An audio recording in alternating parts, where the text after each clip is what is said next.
Imagina un pequeño pueblo perdido en la nieve de Quebec, Canadá.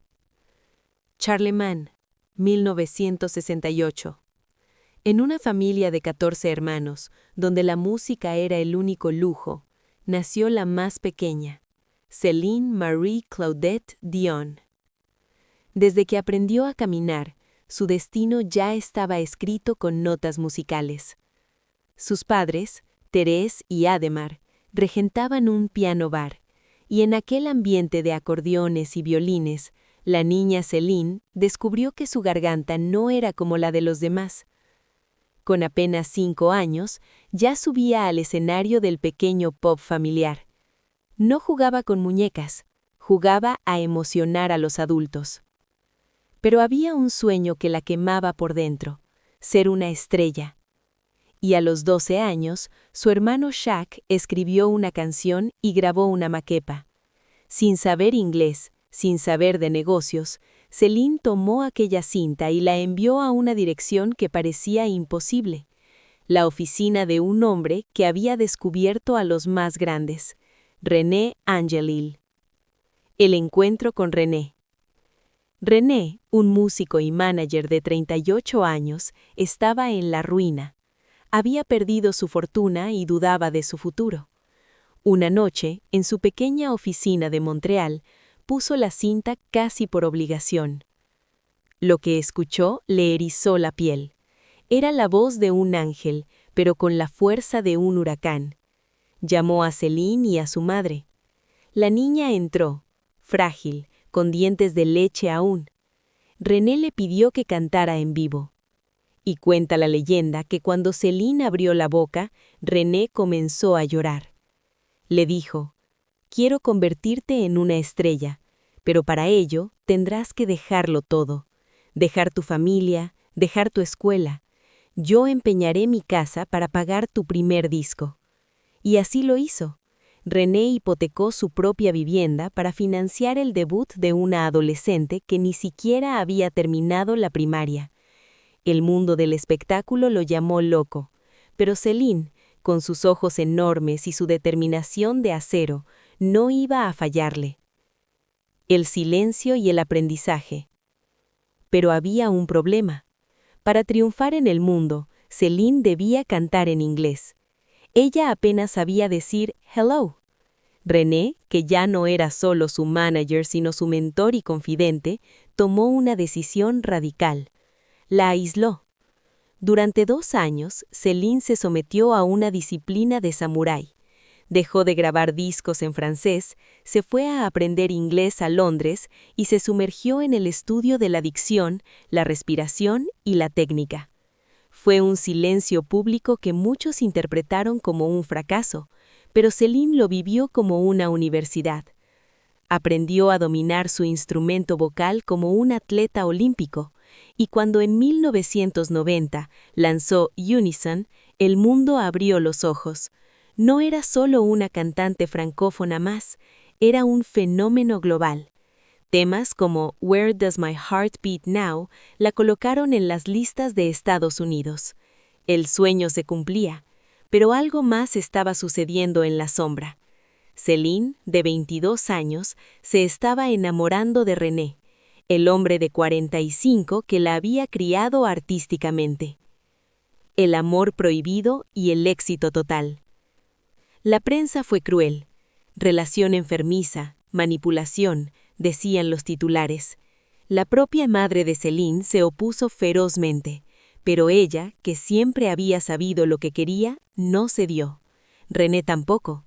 Esperaron a que ella cumpliera los 20, y en 1994, en la imponente Basílica de Notre Dame de Montreal, se casaron. Fue una boda de cuento de hadas, retransmitida para todo Canadá. Pero el cuento no se detuvo ahí. En 1996, el productor James Horner la llamó para una canción que sería la banda sonora de una película sobre un barco que se hunde. My Heart Will Go On. Al principio, Céline no quiso grabarla.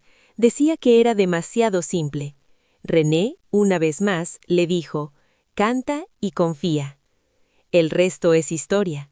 Titanic rompió récords, y la canción se convirtió en el himno del amor eterno. Céline Dion pasó de ser una diva a ser un monumento cultural. Llenó estadios, ganó Oscars y Grammys, pero mientras el mundo aplaudía, en la intimidad comenzaba una tormenta. La prueba de fuego, el enfermo de René. En 1999, durante una gira, René sintió un bulto en el cuello. Era cáncer. Céline, en el punto más alto de su carrera, hizo lo inesperado. Se retiró. Canceló espectáculos, dejó Las Vegas y se convirtió en enfermera de tiempo completo. Pero no se rindió. Decidió que mientras René luchaba por vivir, ella le daría un hijo. Sometiéndose a tratamientos de fertilidad exhaustivos, dio a luz a René Charles en 2001. Luego vinieron los gemelos Eddie y Nelson en 2010. Fue una década de montaña rusa, remisiones y recaídas, conciertos monumentales y noches de hospital. Céline se convirtió en el sostén económico y emocional. En Las Vegas firmó el contrato más lucrativo de la historia de la música, 4 años en el Coliseo del Caesars Palace. Noche tras noche cantaba All by Myself mientras su alma gemela se desvanecía poco a poco. Ella decía, canto para no llorar y lloro para poder cantar.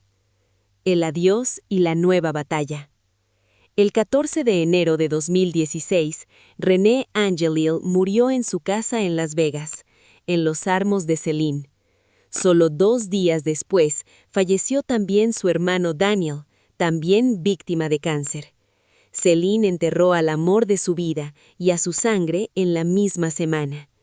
El mundo pensó que eso la destruiría, pero en su funeral ella subió al pódium y con una calma sobrehumana le cantó a René por última vez. Je crois toi, creo en ti. Luego se fue a casa a consolar a sus hijos pequeños. Y cuando parecía que ya había dado todo, en 2022, una nueva sombra apareció. Céline reveló que padecía una enfermedad neurológica rara e incurable, el síndrome de la persona rígida. Sus músculos se tensan sin control, ya no puede caminar bien, ha cancelado todas sus giras. La lección de Céline. Hoy Céline Dion vive entre Florida y Quebec, luchando cada día por volver a usar su voz como siempre lo hizo. No sabemos si volverá a cantar sobre un escenario, pero lo que sí sabemos es que su biografía no es solo la historia de una cantante, es la historia de una guerrera.